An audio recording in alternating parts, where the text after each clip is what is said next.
My name's Ryan. This is Ivan. We're going to go over the 9 positions, leg lock positions that we do here at V.O.W. We're going to do it real quick, and so that way everybody has a point of reference. So we're going to start with the outside here. Ashi grounding position. Ashi A1, A2, double outside Ashi. A3, Sambo knot position.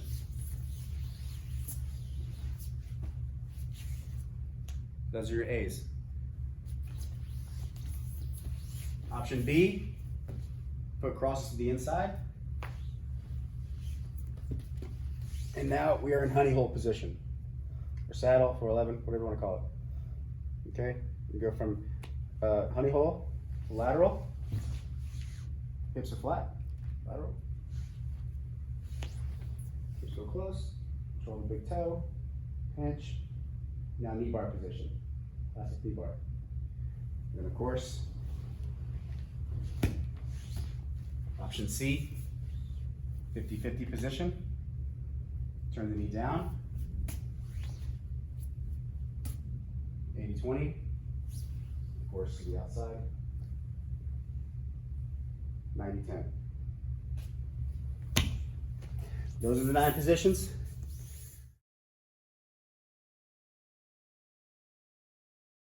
We're just going to show the basic stuff for option A. So I break it down to A, B, and C, and each one has 3 leg lock positions.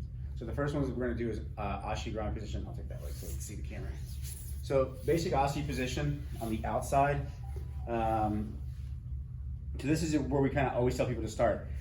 I always say this isn't like a what's better than what, you know. I'm not saying this is not an order of what's better than another move. It's just, you know, depending on your position, that'll depend on what's the better move. But this is Ashi grounding position.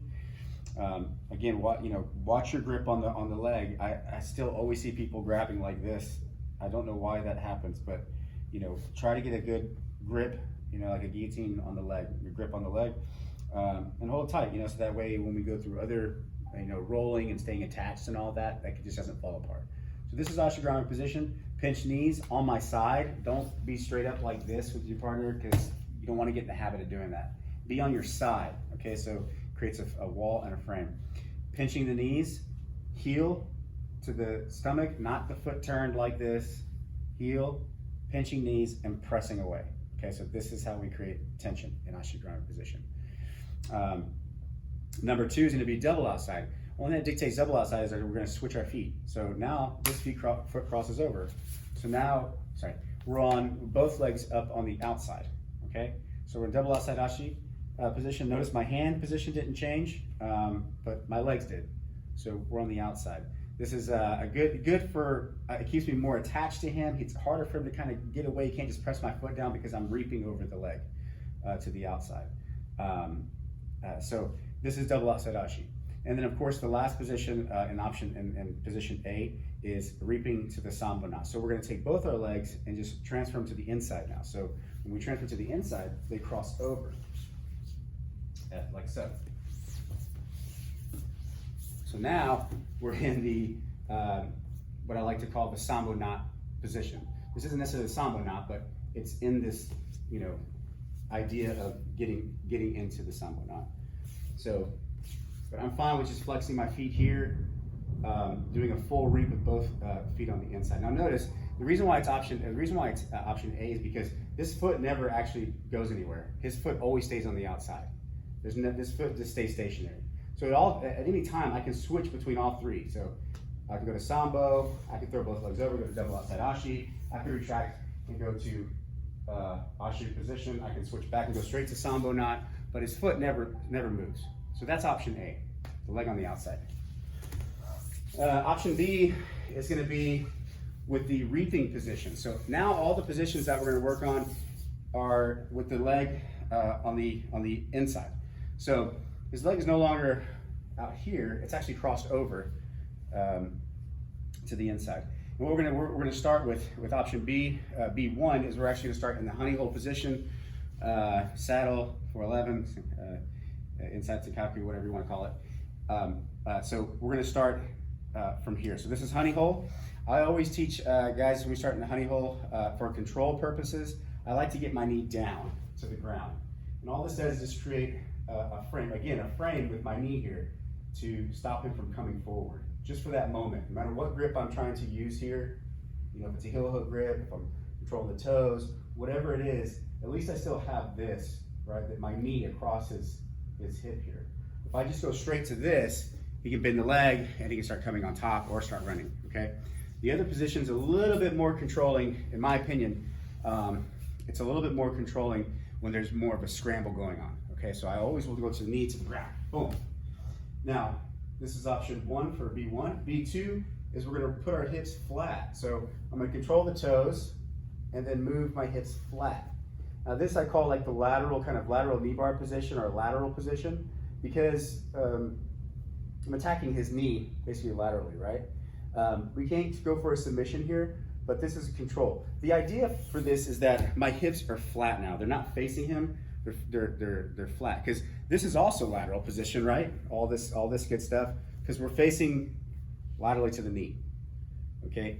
And I'm controlling. So whether it be me here flat here, or me up like this, you know, my hips are facing this way, right? Whereas I'm facing him this way. And of course, B3 is me transitioning to the classic knee bar, which is controlling the foot, switching my hips to face him, okay? And whenever you're doing your knee bars and all that, or any kind of position like this, always making sure you trap the big toe with your neck flat to the floor. Because don't keep it on this side, because he can move his foot, right? So he can start escaping. But if I trap his foot here, not only is it harder for him to escape, but it also makes his knee in the right position, right? I grab the heel and I choke, I can go for an actual knee bar. If I'm like this, you know, I have to, you know, really control the foot to finish.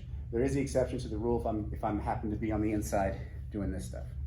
Okay, so, but for the most part, it's all about my hip placement for category B. So, facing him, honey hole position, okay? 2, lateral, here,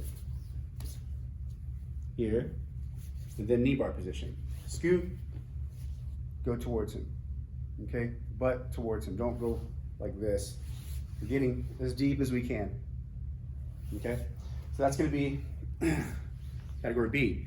Category C, we're gonna move into 50-50, 80-20, 90-10. So 50-50, all I'm gonna do starting from the honey hole is just everything's gonna reap over. Again, his foot stays where it's at, stays on the inside. So we're switching. Now I'm in the 50-50 position. So 50-50 position, it's all downward, it's just dictating where our feet is gonna, where our feet are placed. So 50-50 position, my knees up, right? Both my feet are on the outside here. His are in the same position. So 50-50. If I want to start improving my my position here, I want to start turning this knee down. So as soon as I turn this knee down, I have a slight advantage. So we're in the 80-20 position. Okay, there are variations, but this is essentially the 80-20 position. My knee's down and my foot's figure 4 behind him. And then of course, I'm always trying to control over the top of the toes here. So this is gonna be your 80-20 position. And then lastly, you're gonna go into the 90-10, which is I'm retracting, throwing the feet over, getting into the 90-10, sorry. Into the 90-10 position. Foot pressing up against him, this foot crunching him in, and then we pinching our knees. So this is a 90-10. Now this position is better, in my opinion, than 80-20 and 50-50, because our position is actually improving. Okay, so that's why it's called 50-50, 80-20, 90-10. But notice his foot never moves. Okay, if anytime something's happening, I can always retract, go to 50-50 if I needed to, or go back to 80-20. So those are the 9 positions. Not a ton of detail, but if you want, I can just run through them one more time without saying anything. Just Ashi, double outside Ashi, just name them off. That way you guys can see them. So. Again? Okay.